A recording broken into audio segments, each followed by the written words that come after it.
26 জুলাই শনিবার এই মরশুমে প্রথম ডার্বি ম্যাচ হয়ে গেল কল্যাণী স্টেডিয়ামে।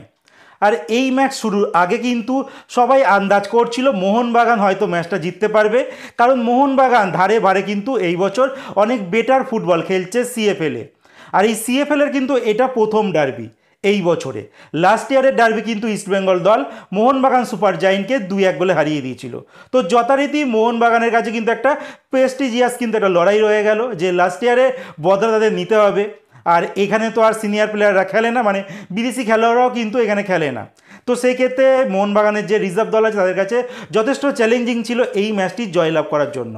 তো আলটিমেট ম্যাচটা ভালো হয়েছে, আর সেখানে ইস্টবেঙ্গল দল কিন্তু তারা 3-2 গোলে হারিয়ে দিয়েছে মোহনবাগানকে। তো মোহনবাগান অনেক চেষ্টা করেছিল, তারা চাইছিল তাদের দাদারা মানে মোহনবাগানের সিনিয়র টিম আইএসএলে যেরকম এখনও অবধি ইস্টবেঙ্গলের সিনিয়র টিমের কাছে কিন্তু হারেনি, আর সেইটাই কিন্তু তারা চেষ্টা করেছিল এই কলকাতা লিগও চালিয়ে যেতে। বাট আলটিমেট সেটা কিন্তু আর হলো না। লাস্ট ইয়ারে যে রেজাল্ট ইস্টবেঙ্গল করেছিল এই বছর আরও একটু এগিয়ে গিয়ে 3-2-তে মোহনবাগান সুপার জায়েন্টকে হারতে হলো।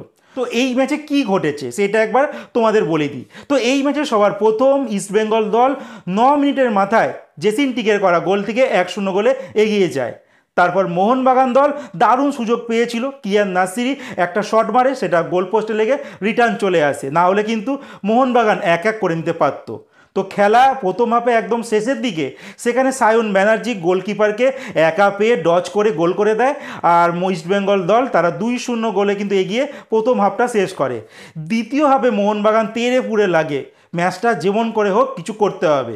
তো সেখান থেকে মোহনবাগান দল 2-1 করে দেয়, গোল করেন লিয়ান। তারপর কিয়ান নাসিরি একটা কর্নার থেকে হেডে গোল করেন, আর মোহনবাগানের স্কোর গিয়ে দাঁড়ায় 2-2। তো সেখান থেকেই ম্যাচটা যে কোনো দিকে যেতে পারত, কিন্তু ইস্টবেঙ্গলের ডেভিড 70 মিনিটে গোল করে দেন, আর তারপর ইস্টবেঙ্গল আবার এগিয়ে যায় ম্যাচে 3-2 গোলে। এরপর ডেভিড আরেকবার চান্স পান, তিনি গোলকিপারকে একা পেয়ে যান, তারপরও তিনি গোল পোস্টের মধ্যে কিন্তু বলটা রাখতে পারেননি, তার বাইরে মেরে দেন, না হলে কিন্তু ইস্টবেঙ্গল সেই সময় 4-2 গোলে কিন্তু এগিয়ে যেতে পারত। আলটিমেট মোহনবাগান একদম খেলার শেষের দিকে আরেকটা চান্স পায়, যেখানে সুয়েল ভাট ছিল, একটা দারুণ বল পেয়ে গিয়েছিল, বাট তিনিও কিন্তু সেম ডেভিডের মতো ভুল করেছেন, তিনি গোল পোস্টের মধ্যে রাখতে পারেননি, তিনি বাইরে মেরে দিয়েছেন। যদি গোল পোস্টের মধ্যে রাখতে পারতেন সেক্ষেত্রে হয়তো দেবজিৎ মজুমদার পরাজিত হতেন। তো যাই হোক, মোহনবাগান কিন্তু ম্যাচটা ড্র করতে পারতো, আলটিমেট সেটা হয়নি। মোহনবাগান 3-2 গোলে কিন্তু হেরে গেছে ইস্টবেঙ্গলের কাছে। আর ইস্টবেঙ্গল কিন্তু লিগ টেবিলের যথেষ্ট কিন্তু উন্নতি করে নিয়েছে। মোহনবাগান যেখানে খেলা শুরু হওয়ার আগে 5 ম্যাচে 10 পয়েন্ট ছিল, আর ইস্টবেঙ্গলের 4 ম্যাচে 5 পয়েন্ট ছিল। তো এখন ইস্টবেঙ্গল 5 ম্যাচে 8 পয়েন্ট হয়ে গেছে, আর মোহনবাগানের 6 ম্যাচে 10 পয়েন্ট, মানে মোহনবাগান কিন্তু 2 পয়েন্ট এগিয়ে রয়েছে, আর ইস্টবেঙ্গল থেকে একটা ম্যাচ বেশি খেলেছে। পরবর্তীতে সিএফএলের এই যে ম্যাচগুলো হতে চলেছে ইস্টবেঙ্গল আর মোহনবাগানে, সেই ম্যাচগুলো কিন্তু আরও দুর্দান্ত হতে চলেছে, কারণ যেই টিম কিন্তু পয়েন্ট নষ্ট করবে তারা কিন্তু ব্যাকফুটে চলে যাবে। এবার তোমাদের মতামত জানাতে একদম ভুলো না, গতকালকের ম্যাচে কে বেস্ট খেলেছে তোমরা কমেন্টে জানাতে একদমই ভুলবে না, ইস্টবেঙ্গল নাকি মোহনবাগান।